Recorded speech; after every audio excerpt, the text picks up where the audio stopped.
আপনাদের মাধ্যমে এবং আপনাদেরকে সকল সমাজের জনসাধারণকে এবং সকলের জন্য রইল পবিত্র ঈদুল আজহার শুভেচ্ছা। ঈদ মোবারক। আজকে ঈদ যাত্রার তৃতীয় দিন। আপনারা জানেন যে আজকে 14 জুন।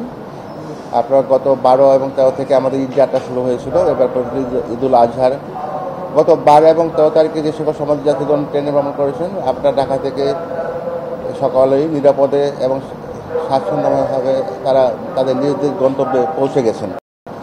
আর আজকে সকাল থেকে এখন পর্যন্ত আমাদের প্রায় 19টি ট্রেন ছেড়ে গেছে ঢাকা থেকে, লোকাল মেল কমিউটার আন্তনগর। সবগুলো ট্রেন যথাসময় ছেড়ে গিয়েছে। আপনারা কিন্তু লক্ষ্য করেছেন অনেক যাত্রী যথাসময় ট্রেন ছাড়ার কারণে 2-1 যাত্রী ট্রেন মিসও করেছেন। তো আমরা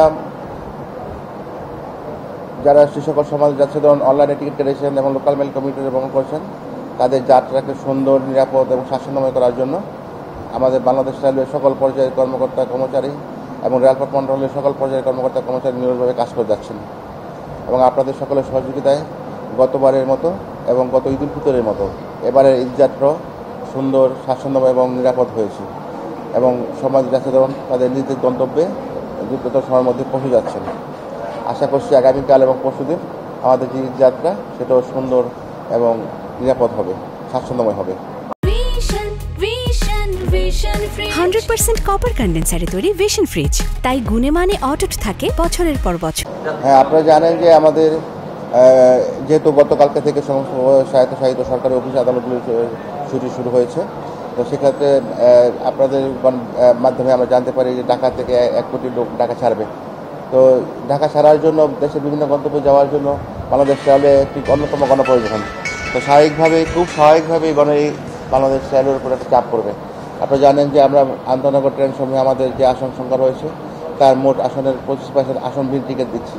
এরপরেও যাদের টিকিট দেওয়া সম্ভব হচ্ছে না, তাদের জন্য আমরা লোকাল মেল কমিউটার ট্রেনের ব্যবস্থা রেখেছি, যাতে তাদের নিজ নিজ গন্তব্যে পৌঁছতে পারেন। এবং আমরা অনেক যাত্রীদের মধ্যে উচ্ছ্বাস প্রকাশ করতে দেখেছি যারা ইতিমধ্যে নিজ নিজ গন্তব্যে পৌঁছতে পেরেছে নিরাপদে। আপনারা জানেন যে আমরা যাত্রীদের নিরাপত্তার কথা সবচেয়ে বেশি উপকৃত থাকি এবং আপনারা জানেন টিকিট কালোবাজারি থেকে শুরু করে এবং নিরাপদ রেলযাত্রা সুষ্ঠুভাবে রেলযাত্রাকে নিশ্চিত করতে আমাদের বিভিন্ন পদক্ষেপ গ্রহণ করা হয়েছে। যেটা বললাম যে বাংলাদেশ রেলওয়ের সকল পর্যায়ে এবং রেলপথ মন্ডলের সকল পর্যায়ের কর্মকর্তা কর্মচারী নিরবচ্ছিন্নভাবে পর্যবেক্ষণ করছেন। পাশাপাশি 3 স্তরের নিরাপত্তা ব্যবস্থা গ্রহণ করা হয়েছে, বিশেষ চেকিং কার্যক্রম পরিচালনা রয়েছে, সেবা ডেস্ক, হেল্প ডেস্ক খোলা হয়েছে। এই সব কিছু কিন্তু সমাজ যাত্রীদের কল্যাণে এবং এটা সুফল সমাজ যাত্রীদের পেতে শুরু করেছেন। ইতিমধ্যে আপনারা দেখেছেন যাদের সাধারণ উচ্ছ্বাস, যারা উচ্ছ্বাস প্রকাশ করছে যে নিরাপদে এবং স্বাচ্ছন্দ্যময় নিরাপদে বাড়ি প্রস্তুত করেছেন বলে। দেখেন একটা সময় ছিল যে 9টা ট্রেন কটায় যাবে, এখন তো আর সেই পরিস্থিতি নেই। সেখান থেকে অনেক দূর এগিয়ে গেছে বাংলাদেশে। আপনাদের সকলের সহযোগিতা আমরা আরও অনেক দূর এগিয়ে যাব।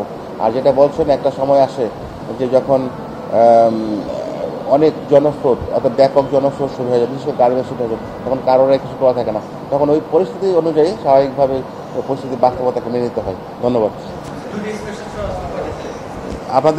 আপনারা জানেন যে ঈদ স্পেশাল সহ ঢাকা থেকে প্রতিদিন 70 জন আন্তনগর local mail commuter train Dhaka ছাড়ছে এবং এই সকল ট্রেনে করে প্রায় 1 থেকে 1.5 লক্ষ লোক ঢাকা ছাড়বে। ধন্যবাদ।